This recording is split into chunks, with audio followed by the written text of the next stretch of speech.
গতকাল রাতে এমএলএ হোস্টেলে একদল যুবকের নেশাগ্রস্ত অবস্থায় হামলা এবং কাঞ্চনপুরে বিধায়ক ফিলিপ কুমার রিয়ানকে প্রাণনাশের হুমকি দেওয়ার অভিযোগে সরব হয়েছে শরিক দল মথা। প্রথমেই দলের বিধায়করা সম্মিলিতভাবে মুখ্যমন্ত্রী শরণাপন্ন হয়েছেন। পরবর্তীতে এনসিসি থানায় নামধাম সহ 4 জনের বিরুদ্ধে মামলা দায়ের করা হয়েছে।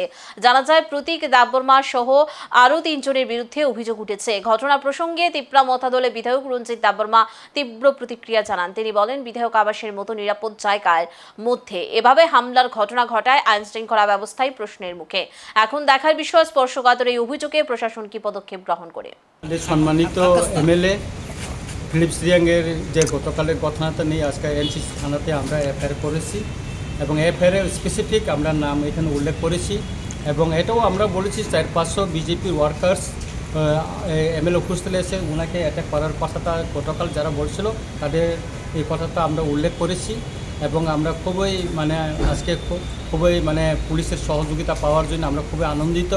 ওনারা এখানে অ্যাডিশনাল এসপি সাহেব ছিলেন, এসডিপিও সাহেব ছিলেন, ওসি সাহেব ছিলেন, ওনারা খুব সহযোগিতা করছেন। তার জন্য আমরা খুবই আশাবাদী যে আগামী দিন আমাদের নিরাপত্তাটা এখানে একটু ভালো হবে।